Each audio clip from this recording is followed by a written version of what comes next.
Hey there everybody, how you doing? This is George, aka Agent 86, and today we're going to be talking about the official pre-release of the Alpha 1 version of Kodi 18. I'm also going to be reading this article originally written by Martijn Kaijser. A new hope dawns and it's finally time to start heading towards a final release today. We are happy to announce that we are bringing you the first official pre-release Alpha build to a galaxy near you.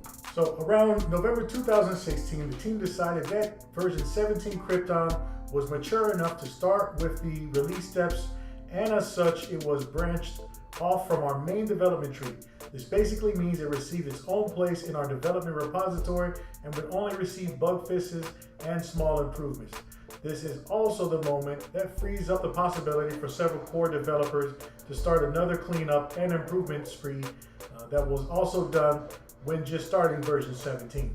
This usually entails to take a more evasive step on cleaning up the code and less taking it into account that certain parts will be broken for a certain time. Having a good foundation to build on is key in anything, and that also includes a software application. It's hard to renovate a home while people are constantly using it, and it's easier to just move them to a neighboring home while parts are being torn down and being rebuilt. Maybe this is a simple analogy, however it kind of fits. Another one is replacing the wheels and engines of a car while you're doing 120 kilometers an hour on the freeway. Better pull it aside and do it properly and give the driver a spare car that works fine, although it's not so fancy driving yet. In the past, we mentioned doing rewrote, releasing early and releasing often at times, and to be honest, we didn't really go to that part so far. Only the bug fix versions of the final builds follow this to just make fixes available as soon as we see fit. For a massive application like Kodi, with many platforms and components, a rewrote approach is quite demanding on all people involved, and perhaps it wouldn't really make sense to do so in current states we are in. We do see this improving by the day, so we are on the right track. At current time, version 17 is already a year old with 17.6 bug fixed past November. However, it really just works fine across the board and should be kept working for a long time. As we continue to work with current version 18 Leia, it kind of became apparent that the current workflow we are in works very, very well. A healthy balance to the force, at least that's what I personally feel, is currently active between cleanups, features, and fixing regressions. A lot of Team Jedi and also regular users are running these nightly builds and is getting rock solid to use. Of course, you should still keep in mind that on any upgrade, a small glitch could happen as we are still doing rework. Having a semi-recent backup is certainly always a good idea. Currently included. Now we got the part covered where what actually happened over the past year to this point in time we've done. There's been more than 6,140 code chunks changed, more than 1,911 pull requests collected from commits that were included in one go, more than 7,776 change files, more than 350,000 code lines removed, also more than 397,000 code lines added, over 35 open source developers, a lot of free time developing and testing these changes, quite likely several cases of beer or wine. So that's quite a lot of work done by these volunteer developers and people these changes. Hopefully once you start upgrading the experience you will be great and appreciate the work being done. A full changelog is nearly impossible to create, and in this release article we will only cover the basics. For the more extensive list you can visit our wiki page for version 18 Leia changelog, which will be upgraded along the way, and I'll go ahead and leave a link for that down in the comment. And stability and usability is key. In general, the whole stability has been improved quite a lot. The times you still get glitches or occasional crashes have been reduced due to just ripping out not so well coded parts and replaced with more structured designs and standard. Not that the old code was bad, however, over time new insights were gained, and having newer code standard just make it better. Untangling all parts or components and making them behave better next to each other has been one of the biggest efforts done so far. So in the music library, music selection also gained lots of improvement for those who care a lot about having a clean music library. Going through the code and scanning options, better understanding was gained on the past intentions and redone in a more structured way. The same account in a similar part for video library, although that was in a better maintained state. What is new, however, in version 18 is the similar to music, we can now also use the embedded tags and fill the library based on that instead of using file names. Now, this has been disabled by default as there's simply a lack of really well-defined standards and proper easy-to-use video tagging software. We hope with Kodi now gaining this ability, a gained interest will make these available. Next part is the great feature of Kodi to use it as your live TV and recording front end. It's one of the less well-known features as it requires certain knowledge and tinkering to set this up. However, once it works, you'll love it. To be able to use this, you'll need some extra hardware like a USB tuner or a network tuner like HD Home Run to get the cable or either signal converted to a video stream. This in combination with one of the PVR service software options like VNSI or TV Hidden, more options are available. You instantly gain a very pleasant TV experience. What has been done over time is improving the usability and stability of this component and trying to make it a great replacement for your noble cable ether set-top box. A starting guide can be found here. If you'd like to see a video on how to set this up, make sure that you comment below and we'll go through the steps and make that video happen for you. For Windows specifically, several big things have happened. First of all, we got added as 32-bit bridge application to Windows Store, which makes it easier for newer users to install Kodi and receive updates. A simultaneous action was converting Kodi to a full 64-bit application, which took quite some effort. A more detailed story can be read here. I will, of course, leave a description down in the comments. Now that was out of the way, a long-lived dream of quite a few became an option again. Getting Kodi running back on Xbox, like where it all started, more than 15 years ago, since the 27th of December 2017, we released Kodi once again for the Xbox One and is available from the store. A more detailed story can be read here. Again, I'll make sure that I add the link in the description to the original article as well as that link. Alright, so regarding Android, we just continue to do what we started some years ago, and that was stripping all custom written codes and simply following the official Android standards. When XBMC back then became available for Android, a lot of specific code was written to get it running on those low-powered devices, and we had more capabilities than any other application back then. Over time, stock Android improved a lot, and basically all what we have custom made was becoming readily available to be used. At that point, we started dropping old stuff and just applied the standard, which reduced support burden for the developers. Now all that was done, we could start looking at new features, and from that we gained the Leanback search integration on Android TV that shows Kodi content on Android TV itself.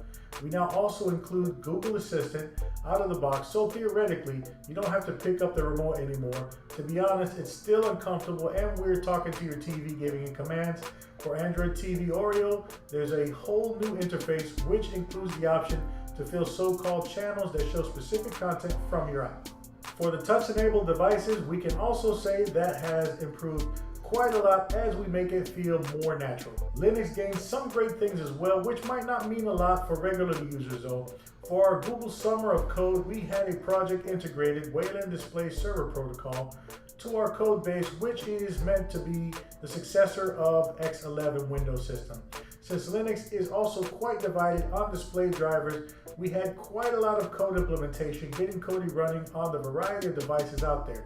To reduce the maintenance burden of this code, a general path was chosen, and for GBM, General Buffer Manager, and V4L2, Video for Linux, which with this only a small part of the initial code is needed to get devices running, and from this newer devices would just run out of the box once the Linux kernel supported these. Retro Player together with Input Manager made controlling Kodi using various remotes or controllers much better and a plug-and-play experience.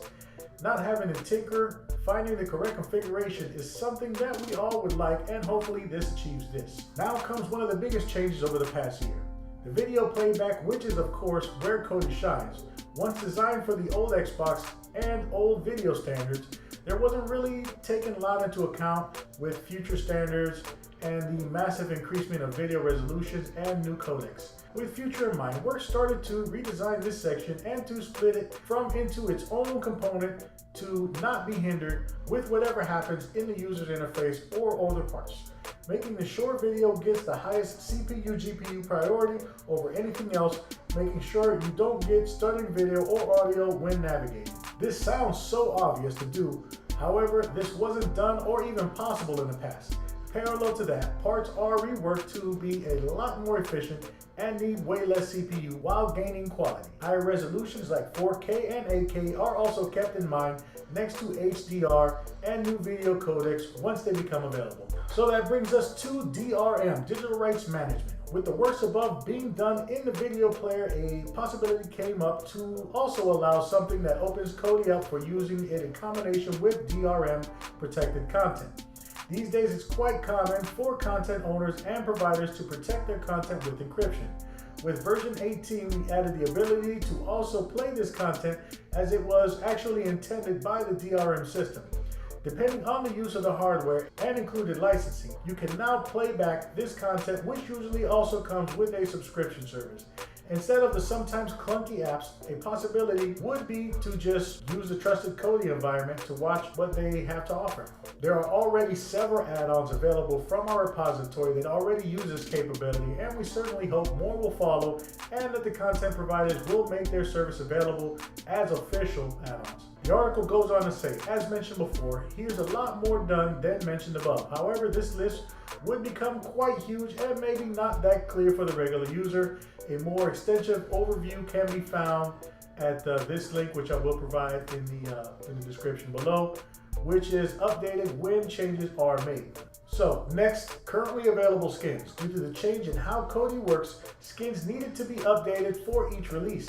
As of this moment, we have the following ones have been updated by the developers and are readily available from our repository, and they include Adonic, Aeon Nox 5, Confluence, FTV, Grid, Mimic, Omani, Rapier, Sio 2, Experience 1080. More will follow at a later point in time when we approach final release. So the story continues. Although we don't really have a clear future plan or clear-cut goal, we would welcome any developer who wants to spend time on getting Kodi better in every way, either improving the core code to newer standards, fixing bugs, or implementing a new feature we haven't thought of. Compared to years ago, the code has become better to understand and follow for newcomers to get started. Once we get something written down of certain to reach goals, we will certainly share them. So as far as release time, you may also wonder when we will actually release this as a final version. Currently, we don't really have a set time, however, it should be somewhere this year or so. There's still enough room left for improvement, however, we could change our minds at any point in time and just call it ready enough or to start the release cycle. In short, we can't say or promise anything for now. We will start doing the alpha release on a regular basis to bring further balance to the force. And that's about it for now. We'll get back at improving this upcoming version 18 release. Should you wish to give it a try, a new version is readily available each day as well as nightly versions. We certainly recommend trying it out. However, take in mind that it's not fully production and living room ready yet. Take a backup. We have an easy to use download add-on, which you can find in our repository. And I guess that's something else that I'm going to have to leave in the link. Go to the official download page and choose the platform of your choice, and you will find these builds under the pre-release tab. And they end it with, "May the force be with you." All right, so we've reached the time in the video where we want to know from you, our viewers, what do you think about the pre-release alpha version of version 18? Are you excited to see some of the new changes?